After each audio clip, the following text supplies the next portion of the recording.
Vaheguruji Ka Khalsa, Vaheguruji Ki Fateh. Bienvenue à vous mes amis, joyeuse fête de Vaisakhi à tous, puisque c'est ce que nous célébrons aujourd'hui dans le calendrier de la tradition spirituelle sikh. C'est un événement fondateur de la communauté sikh telle qu'elle s'organise aujourd'hui. Très rapidement, vous pourrez trouver ces renseignements en faisant une petite recherche sur le net, mais en ce jour, nous célébrons la fondation de l'ordre du Khalsa par le 10e maître de la lignée spirituelle des maîtres sikhs, Guru Gobind Singh Sahib Ji, qui, après avoir vu son père décapité par l'empereur moghol de l'époque parce que son père, Shri Guru Tegh Bahadur Ji, avait refusé de se convertir à l'islam, eh bien, s'était vu décapité et le jeune Guru Gobind Singh Sahib Ji avait alors reçu entre ses mains la tête coupée, décapitée de son père qui lui avait été rapportée. Et à partir de là, notre maître bien-aimé, Shri Guru Gobind Singh Sahib Ji, eh bien, a décidé, lorsqu'il a pris le guruship, d'instituer l'ordre du Khalsa, c'est-à-dire un ordre à la fois de saints et de soldats, et il l'a créé par un acte, un rite bien particulier qui s'appelle Amrit Paul et par lequel, en 1699, il a institué cet ordre à la fois spirituel et chevaleresque qui constitue aujourd'hui le noyau dur et fondamental de la foi et de la spiritualité sikh. Donc, cet ordre du Khalsa, eh bien, porte ce nom bien particulier de Khalsa. Et on appelle les Sikhs qui ont reçu cette initiation à l'ordre du Khalsa, on dit qu'ils sont Amritdhari, c'est-à-dire ils portent en eux le nectar divin suprême qui est reçu au travers du rite initiatique d'introduction à l'ordre du Khalsa. Et en même temps, ils portent aussi ce titre de Khalsa, de Khalse, c'est-à-dire qu'on traduit habituellement par les purs. Alors, si vous voulez aujourd'hui, évidemment c'est un sujet qui est très vaste, je ne pourrais pas tout traiter en 20-30 minutes et tout épuiser de ce sujet, ce serait d'ailleurs tout à fait prétentieux et ce serait évidemment raconter des choses trop superficielles. Donc, si vous voulez bien, on va s'attarder sur une des dimensions de ce qu'est le Khalsa, ce sikh initié qui est entré dans l'ordre du Khalsa et qui a pour objectif de devenir un sikh Khalsa, c'est-à-dire pleinement réalisé. Il faut bien rappeler ici que ce n'est pas parce qu'on a reçu l'initiation dans l'ordre du Khalsa que tout s'arrête et que c'est fini. C'est une initiation, c'est-à-dire c'est le début de cette évolution intérieure dans laquelle, par le moyen de laquelle le sikh initié laisse toute la place à son maître à l'intérieur de lui pour ne plus exister lui-même et laisser complètement son maître spirituel, qui est la manifestation de Vaheguru lui-même, de la lumière éternelle, divine et incréée, se manifester dans tous les domaines de son existence. Et donc, pour ce faire, nous allons voir ce qu'il est enseigné dans le Shri Guru Granth Sahib au sujet de ce mot Khalsa. Eh bien, quand on regarde de près, il n'est mentionné qu'une seule fois, et on le trouve au Ang 655, à la ligne 1, où nous lisons Ko kabir jane pe khalse, preme pagat je jani, que nous traduisons par Ainsi dit Kabir, ces gens humbles deviennent khalsés, purs, ceux-là même qui sont amoureux du service dévotionnel du Seigneur. Donc vous voyez, le cadre est tout de suite posé, c'est-à-dire que qu'est-ce que c'est que cet être que l'on appelle un Khalsa? Eh bien, c'est celui dont toute l'existence vit amoureusement dans la relation de service dans les moindres secondes de sa vie, de service du Seigneur suprême. C'est ça un Khalsa. Un Khalsa, c'est celui dont chaque seconde et fraction de seconde de sa vie ne lui appartiennent plus, mais appartiennent intégralement à Vaheguru, à Dieu lui-même. Alors, si on regarde de près ce terme, parce que vous savez que j'aime bien faire de l'étymologie des termes qui sont employés dans la Bani, parce que, évidemment, nos maîtres de mémoire bénis, lorsqu'ils les emploient, eh bien, les emploient tout à fait sciemment pour nous expliquer quelque chose de très précis, de très particulier. Et là, en l'occurrence, le mot Khalsa vient en fait, lui, d'un mot qui est un mot issu de la culture islamique persane et de la langue persane elle-même. Donc, vous voyez, c'est un contexte particulier. Donc, pour rappeler rapidement à ceux qui ne le sauraient pas, la langue persane, elle est parlée aujourd'hui en Iran, essentiellement, et la Perse, c'est aujourd'hui ce qu'on appelle l'Iran. C'était un peu plus grand que ça, mais c'est à peu près ça. Donc, ce mot-là provient donc de la culture islamique persane, qui est une culture éminemment savante et poétique, dans laquelle chaque mot a un sens bien précis et un emploi bien particulier. Et c'est le cadre du mot, c'est le cas, du mot Khalsa. Le mot Khalsa vient du persan et de l'arabe lui-même, khalis. Khalis, ça veut dire en fait, au départ, dans la charia islamique, dans le droit juridique musulman, si vous voulez, eh bien, ça veut dire une propriété terrienne et humaine, un fief, on dira en français, sur lequel règne un seigneur, un fief, un territoire sur lequel l'empereur islamique a une autorité directe, c'est-à-dire où il n'y a pas d'intermédiaire, il n'y a pas de gouverneur, il n'y a pas de représentant de l'empereur. L'empereur, il y a un accès absolument direct. Donc, on dirait que khalis, c'est un terme juridique de droit cadastral, de droit administratif cadastral, qui détermine la propriété terrienne, physique et immatérielle aussi, strictement réservée à l'empereur. Donc on commence à comprendre pourquoi Guru Gobind Singh Sahib Ji, lorsqu'il a choisi ses Sikhs pour en faire des Khalsa, pour les faire entrer dans l'ordre du Khalsa, c'était bien pour dire qu'ils sont sa propriété exclusive, c'est-à-dire que leur vie ne leur appartient plus, mais la vie d'un Sikh initié, d'un Sikh qui est entré dans l'ordre du Khalsa, c'est une vie qui est conduite uniquement par la volonté de Dieu et non plus par les désirs propres et personnels. Alors, si on descend dans l'étymologie elle-même du mot Khalsa, Khalsa, ça a un triple sens. Ça veut dire à la fois ce qui est pur, au sens de la pureté rituelle, mais ça veut dire aussi ce qui est clair, c'est-à-dire où on pourrait dire transparent, c'est-à-dire on voit à travers. Le Khalsa, le Sikh Khalsa, c'est celui qui, lorsqu'on le voit, on ne voit plus la personne en tant que personnalité, on ne voit au travers de cette personne plus que la manifestation de Vaheguru, de Dieu lui-même. Donc c'est à la fois Khalsa, la pureté, c'est la clarté au sens de la transparence, et en même temps, en langue persane, Khalsa, ça veut dire aussi ce qui est libéré de toute entrave, ce qui n'est emprisonné, attaché par rien, qui n'est attaché absolument par rien du tout. Et Guru Gobind Singh Sahib Ji, de mémoire bénie, a dit à ses Sikhs, lorsqu'ils sont devenus entrés dans l'ordre du Khalsa, qu'ils sont devenus Amritdhari, qu'ils ont reçu l'Amrit, c'est-à-dire la communication de l'essence même de Dieu, de l'essence divine, par leur maître bien-aimé. Eh bien, lorsque ces Sikhs sont entrés dans l'ordre du Khalsa, Guru Gobind Singh Sahib Ji leur a dit « Vous n'appartenez à personne d'autre, vous appartenez à Dieu seul.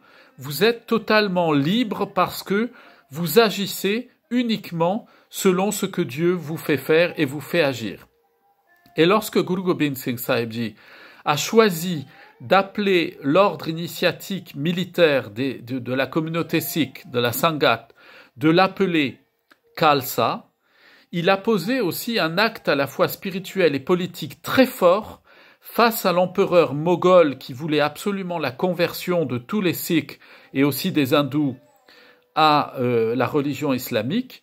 Eh bien, il a voulu poser un symbole fort avec ce mot pour dire à l'empereur, tu vois, notre ordre militaire, c'est l'ordre de ceux qui ont un esprit libre et qui n'obéissent qu'à Dieu seul, et à personne d'autre, et certainement pas à toi.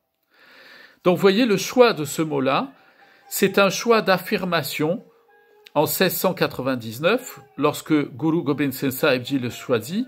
C'est un choix de profonde affirmation face à cet empereur qui était de culture islamique et qui utilisait un langage persan pour s'exprimer, et qui a bien compris que Guru Gobind Singh Sahib Ji avait dit « Les Sikhs entrés dans l'ordre du Khalsa sont la propriété exclusive de Dieu », en utilisant justement ce terme qui était propre au terme du vocabulaire royal et impérial qui était utilisé par les empereurs moghols notamment. Donc, on voit, et il faut le retenir pour la suite de notre compréhension de ce que signifie être un Sikh Khalsa, c'est que Khalsa, effectivement, c'est à la fois la pureté, c'est-à-dire, qu'est-ce que c'est que la pureté dans le cadre du sikhisme? Ça veut dire celui qui n'est attaché qu'à Dieu seul. La clarté au sens de la transparence, celui qui ne vit que selon la volonté de Dieu et plus selon sa volonté propre. Et enfin, la liberté de tout attachement, c'est le Khalsa, celui qui ne se soumet et n'obéit qu'à Vaheguru et à personne d'autre, qui a donné sa tête à Guru Sahib et qui ne donne sa tête à personne. Ça veut dire que un Sikh qui est devenu Amritdhari, il va pas se compromettre avec d'autres choses. Il va pas aller, par exemple, devenir un franc-maçon, ou aller se soumettre à une autre religion, ou aller se soumettre à une forme de pensée politique qui serait contraire à la pensée des maîtres, de nos maîtres de mémoire bénis. Un Khalsa, il n'appartient qu'à Vaheguru et il appartient à personne d'autre. Il est la propriété exclusive de Dieu. Il est en gestion directe, on pourrait dire, par Dieu lui-même. Alors, quand on regarde dans le Guru Granth Sahib, je vous disais qu'effectivement, le mot Khalsa, sous la forme de Khalse, comme on vient de l'entendre dans la Bani, utilise ce mot Khalsa. Ailleurs, quel est le mot ou les mots qui sont employés pour définir la pureté? Eh bien, essentiellement, il y en a deux. On peut en trouver plusieurs, mais deux qui sont majeurs, parce que ce sont ceux qui sont le plus usités. Eh bien, il y a Nirmal. Nirmal, ça veut dire la pureté, ce qui est pur, mais ce qui est fondé sur un cœur qui est innocent. On pourrait le dire d'un enfant. C'est vrai que aujourd'hui, par exemple, en Punjabi moderne, quand on dit de quelqu'un, on peut dire d'une façon un peu sarcastique, il est nirmal, c'est que il est gentil, c'est un innocent, vous voyez, il croit un peu tout ce qu'on lui raconte, etc. Alors que là, l'emploi qui est l'acception dans le Shri Guru Granth Sahib, nirmal est très noble, ça veut dire celui dont la pureté repose sur une innocence dans la relation à Dieu. Et le Khalsa, c'est ça aussi. Le Khalsa, il remet tous les événements de sa vie, de son existence, les moindres choses qui lui arrivent, il remet tout à Dieu lui-même. Il s'en remet à Dieu intégralement. Pourquoi? Parce qu'il fait une confiance totale à la source de la vie. Il va pas commencer à négocier entre ce qu'il a envie de faire lui dans sa vie et ce que Dieu veut faire au travers de sa vie. Il va selon le chemin, il est comme l'eau, il va selon le chemin où Dieu le conduit. Et il y a un autre terme qui est employé aussi de façon très récurrente pour dire la pureté, définir la pureté des dévots, c'est le mot pavit. Pavit, alors, c'est un mot comme nirmal, c'est un mot sanskrit, contrairement à Khalsa, qui lui est un mot persan. Et pavit, ça veut dire la pureté qui est fondée sur un amour désintéressé. Alors souvent, en langage, en hindi, par exemple, quand on dit pavit, pavit c'est l'amour, de manière un peu générale. Mais précisément, d'un point de vue technique, en sanskrit, pavit, c'est la pureté qui est fondée sur un amour désintéressé. Or, dans le Guru Granth Sahib, nous voyons que le saint qui est le modèle du Khalsa, ce qu'on appelle le Sant, puisque Guru Gobind Singh Sahib Ji a dit que ces Khalsés, ces Sikhs entrés dans l'ordre du Khalsa, étaient des Sant Sipahi. Sant, ça veut dire des saints, ceux qui sont entièrement attachés à Dieu et qui vouent toute leur vie à Dieu. Sipahi, soldats. Le Khalsa, il est à la fois celui qui manifeste dans l'ordre temporel la justice divine en rétablissant la justice, quitte à prendre, et c'est pour ça qu'au pied de notre maître, le Shri Guru Granth Sahib, dans nos gurdwaras, nous pouvons trouver des armes qui sont déposées à ses pieds, parce que les Sikhs prennent les armes pour faire triompher la justice sur les méchants. Et d'autre part, il y a la dimension spirituelle, donc ça c'est le Sipahi, et il y a le Sant dans le Khalsa, c'est celui qui est saint, c'est-à-dire dont toute la vie est imprégnée de cet amour constant manifesté par la dévotion, l'étude, la prière, la récitation de la Bani et le comportement qui manifestent en permanence un ego éradiqué, et en tout cas c'est le but vers lequel le Sikh initié doit tendre, un ego éradiqué et une manifestation permanente de la présence divine. Le Khalsa, mes amis, c'est tel que le voulait Shri Guru Gobind Singh Sahib Ji, c'est celui qui se met à l'école de l'amour de Dieu. Et c'est pas un vain mot de dire ça comme vous l'avez entendu, puisque du Khalsa, le Shri Guru Granth Sahib nous enseigne qu'il est à la fois nirmal et pavit. Il est à la fois comme un enfant innocent qui s'en remet, s'abandonne spirituellement et physiquement intégralement à la volonté divine, et il est pavit, c'est un amoureux éperdu de la source de la vie, du Créateur lui-même, du Seigneur suprême, et il manifeste son amour au travers de sa dévotion et de son amour total à son maître bien-aimé, Shri Guru Granth Sahib Ji Maharaj, et que nous célébrons évidemment en ce jour, puisqu'il est notre maître vivant et conscient qui conduit notre communauté, et son nom est exalté et béni au milieu de nous. Et pour cela, cette école de l'amour, nous la lisons au Ang 700 à la ligne 6. C'est Guru Arjan Dev Sahib Ji qui nous l'enseigne, et il nous dit « Hare Kisante Priya Pritam Prabhke Take Hare Hare Gaye » Les saints du Seigneur sont les bien-aimés amoureux de Dieu. Ils chantent le Seigneur en disant Hare Hare et en se tenant ensemble, entre eux. C'est la deuxième dimension du Khalsa tel que l'a voulu Shri Gobind Singh Sahib Ji Maharaj. Guru Gobind a voulu que l'ordre du Khalsa, ce soit d'abord une communauté fraternelle entre les Sikhs Amritdhari. Il a voulu que ce soit la communauté dans laquelle ne cesse jamais la louange du nom de Dieu. C'est pour ça que nous entendons dans la Bani Hare Hare. Hare vient du sanskrit, ça désigne la nature de Dieu dans son aspect totalement aimant, d'amour inconditionnel et infini. Et Guru Arjan nous dit, voilà ce que sont les Sant Sipahi, voilà ce que doit être un Khalsa. C'est d'abord celui qui, au milieu de ses sœurs et de ses frères, est un amoureux de Dieu qui ne cesse jamais de chanter les louanges de son Maître et de son Seigneur. Et il y a une très très belle prière de Guru Arjan Dev Sahib Ji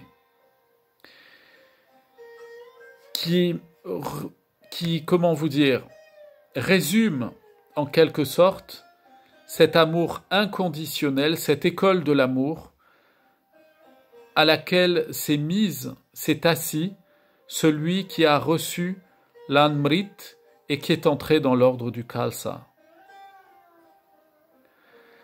Et pour pouvoir se pénétrer profondément, intérieurement, du sens mystique, du sens spirituel incomparable que Guru Arjan Dev nous invite à comprendre au travers de cette Bani-là, eh bien, nous devons toujours nous rappeler que nous ne sommes pas les décideurs de notre naissance, nous ne sommes pas les décideurs de notre départ de ce monde, et nous ne décidons pas à chaque instant de respirer ou de ne pas respirer. Et Guru Arjan Dev Sahib Ji résume cette conscience que le Khalsa doit avoir, qu'il est un souffle d'air sorti de la bouche même de Dieu, c'est une image bien entendu. Il nous l'enseigne au Ang 1156, où nous pouvons lire et nous, l'intérioriser, nous pénétrer de cette Bani-là. Ko ekare jor karo ardas, Jio pinde tane tis kiras, Soi mera suhami karnahare, Kote bare jahi balihare. Et que nous traduisons par « Avec les mains jointes, j'offre cette prière. Mon âme, mon corps et toutes mes richesses t'appartiennent. Il est le Créateur, mon Seigneur et mon Maître. Des millions et des millions de fois, je suis son sacrifice. » Au travers de cet enseignement, mes amis, Guru Arjan Dev Sahib Ji vient nous dire à tous, que nous soyons d'ailleurs initiés dans l'ordre du Khalsa ou pas, que nous soyons Sikhs ou pas, formellement parlant, Guru Arjan Dev Sahib Ji vient nous dire en ce jour de Vaisakhi, tout le monde est le bienvenu au pied du Guru Granth Sahib Ji. Les enseignements des maîtres sikhs sont des enseignements qui ne connaissent ni le vieillissement, ni l'appauvrissement intellectuel, ni l'interprétation farfelue. Les enseignements que nos maîtres nous ont donnés sont des enseignements qui font vivre. Ils ne font pas mourir, ces enseignements. Ce sont des enseignements qui libèrent. Ce sont des enseignements qui nous rendent à chacun la pureté originelle de notre être, la conscience profonde que nous sommes les manifestations de ce Seigneur pur, saint et parfait qui a créé toutes choses avec une harmonie sans égale. C'est ça qui nous est enseigné aujourd'hui au travers de cette figure du Khalsa. La pureté spirituelle à laquelle nous devons aspirer à chaque instant de notre vie, c'est une pureté qui est manifestée à la fois dans le man, dans l'esprit, le mental, et à la fois dans les actes, dans le karam, dans les actes du quotidien. Guru Gobind Singh Sahib Ji a voulu que ces Sikhs entrant dans l'ordre du Khalsa montrent l'exemple au reste de l'humanité. C'est le devoir dont nous nous souvenons aujourd'hui qu'il nous a confié pour ceux d'entre nous qui avons reçu l'Amrit. Il nous a confié un devoir que nous sommes incapables par nous-mêmes de remplir. Comment est-ce que je pourrais penser qu'avec toutes les faiblesses qui me constituent, toutes les faiblesses qui nous constituent et dont nous avons bien conscience au quotidien, nous pourrions avoir la prétention par nous-mêmes de nous ériger en exemple spirituel pour qui que ce soit. Eh bien, ce défi-là, Guru Gobind Singh Sahib Ji nous l'a donné en ce jour de Vaisakhi. Et à chaque année où nous commémorons cette date de la création du Khalsa Panth, de la nation des Sikhs, eh bien, nous devons sans cesse nous rappeler le challenge que notre maître de mémoire béni a remis entre nos mains. Quand il a quitté, avant de quitter ce monde et de mourir, il a voulu lui-même, au moment de l'institution de l'ordre du Khalsa, recevoir lui-même l'initiation de la part de ces 5 Sikhs, les Panch Pyare qu'il avait initiés. Il a montré par là que seul le chemin de l'humilité, le chemin du Sikh, c'est-à-dire de l'étudiant, de celui qui apprend sans cesse, c'est ça la modestie et l'humilité. C'est de savoir que nous ne sommes jamais arrivés. Celui qui sait tout, c'est le gourou. Et gourou Sahib, il n'y en a qu'un. Il n'y en a pas 50 000. Eh bien, aucun d'entre nous n'est un maître. Il n'y a que des étudiants. Nous sommes tous des écoliers, des étudiants à l'école de la sagesse de nos maîtres bien-aimés, qui n'ont fait que transmettre la lumière éternelle et incréée de Vaheguru, le principe et la source de toute chose. Et l'enjeu pour nous, c'est de nous souvenir en ce jour que nous devons à chaque instant, à chaque souffle de notre existence, être le témoignage de cette école de l'amour dans laquelle Guru Gobind Singh Sahib Ji de mémoire bénie nous a fait entrer en ce saint jour de Vaisakhi. Eh bien, je formulerai aujourd'hui des vœux de bénédiction. Et peut-être que parmi ces bénédictions, cette bénédiction-là, demandez à Guru Sahib pour chacun d'entre nous d'être de moins en moins nous-mêmes, de moins en moins attachés à nous-mêmes, pour n'être plus que sa présence, manifestant un amour qui ne connaît pas de fin envers toutes les créatures de tous les mondes, de toutes les époques et de tous les temps. Rappelons-nous ce que nous a enseigné Guru Arjan Dev Ji, et je conclurai à nouveau avec son admirable prière. Avec mes mains jointes, j'offre cette prière. Mon âme, mon corps et mes richesses sont sa propriété. Il est le Créateur, mon Seigneur et mon Maître. Des millions de fois, je suis pour lui un sacrifice.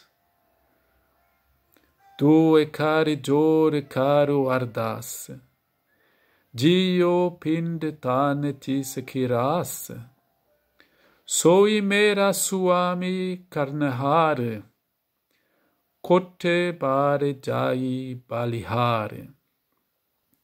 Une très joyeuse fête de Vaisakhi à vous tous en famille. Des bénédictions pour tout le monde à foison, qu'elles pleuvent de tous les côtés pour vous, vos familles, vos voisins, et je vous dis à très bientôt. Vaheguru Ji Ka Khalsa, Vaheguru Ji Ki Fateh.